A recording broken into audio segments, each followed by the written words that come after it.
Hey guys, Adrian here with She Rose and Shenanigans. I wanted to put out an invite to get deeper into a couple conversations. So I have a couple questions for you. One is, are you experiencing a shift where things are different, things are shifting, people are coming at you and kind of going through the same things in life, or they're feeling a certain way various days, and there's kind of like this energy shift, and it's not always good. It's not always good. Sometimes it doesn't feel so good. But you're unsettled. There's an unsettling to it, like not knowing what it's coming to tell you, or why it's in existence at all, or what happened to just this ease of flow.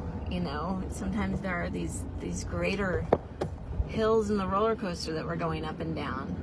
And so I wanted to invite you to a couple different groups. If you know that you're experiencing the shift and you're really, really working on it and doing your best to kind of just attract the light, then there's one group I have that's with She Rose and Shenanigans and the other ladies, and it's called Optimize Joy.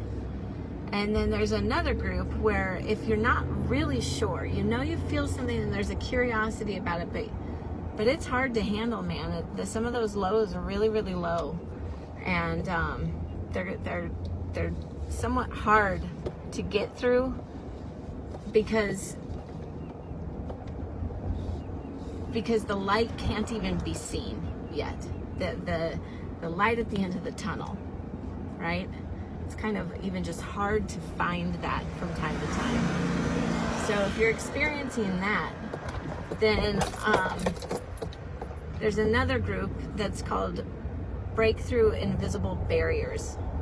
And so there's going to be different topics provided in each of those groups. One of them is going to be just, when you hit the downtime, how do we get out of it quick?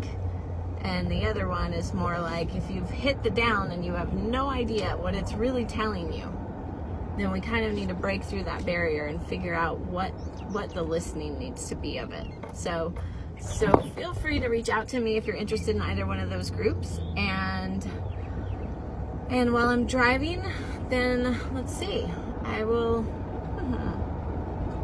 let's do a topic today.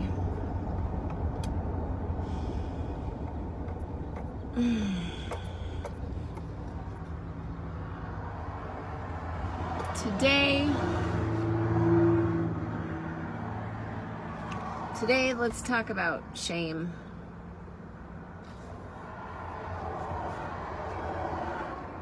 Shame. So there's guilt, and then there's shame. Guilt is more related to what you do.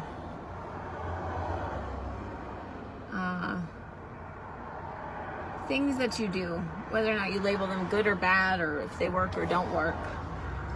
And guilt is sometimes the feeling that you take on when you feel like what you've done didn't really work. And then there's shame. Shame can stem from whether or not you did something that made you feel guilty on purpose, or it can also stem from the guilt has taken such a toll that there's actually been a different meaning applied to it entirely, which is now it isn't what I did wrong, it's that I am wrong. I'm wrong for the job, I'm wrong for this life, I'm wrong for my family, I'm wrong, or maybe it took on I'm bad, I'm a bad person, it's all my fault, if I wasn't here none of this would happen. So guilt and shame are totally different levels of a very deep darkness that resides in us all, and we all have a certain amount of it. And I know it's been said over and over again, but there really is no escaping this. There's only bringing light to it. So in this process of humanity, we've kind of all, back 20 years ago, even when I started teaching yoga in Florida, it was still questionable. What are you doing? That's a religious thing, and I'm Christian, I'm not into that religion, and whatever, there were all of these different just backlashes, or I was just a hippie. I was a crazy hippie.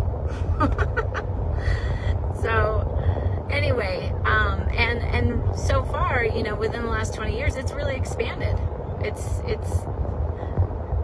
so many different people have actually taken it on. Meditation has become really big over in the Western world, and yoga has as well. And there's all of this consumption of light, follow the light, look to the light, attract the light, all of that kind of stuff. But the thing is that when there's been darkness and heaviness that has been built inside, which is imperative that it happens. Like to collect that darkness is so important, because the darkness is what upholds the light. The darkness cannot, or the light can't even know itself without the dark. All right? And yet at the same time, to pull some of that darkness into the light is also imperative. Because if you just had light all the time, you would just be an egotistical asshole, probably. Because you would just be like, I'm the best, I'm a rock star, or whatever. But to bring some of that pain, some of that darkness of the guilt and shame that we've had, throughout our lives into the light actually breeds a compassionate light. So that we can have compassion for others, and we can see where their pain lies in reflection to ours. And then at the same time, once that light is so filled, right? It's big and huge. And it's almost come to the point of like a spiritual bypassing, which I never knew how to explain this. My cousin was talking to me about it, and it's basically when you almost don't acknowledge the depth and the dark that's there. You're just collecting light. Like, let me cover it up with light. Let me cover this up with light. Let me cover this up with light. But the thing is that's not the point. The point is not to collect so much light that you cover up the dark. The point is to collect so much light that you have now accepted and forgiven and loved so many, and then to take that light and bring it into your depth, bring it into your darkness, to your guilt, to your shame, to your hurt and your pain. To bring that light into your depth is kind of what's actually happening now. People are starting to kind of realize and wake up to, wow, there's a lot of depth in here. And I, by the way, don't want to explore it. Why? Because it hurts. There's pain down there. I don't want to go in there. It's not fun. But that's really the only way to really get complete and whole.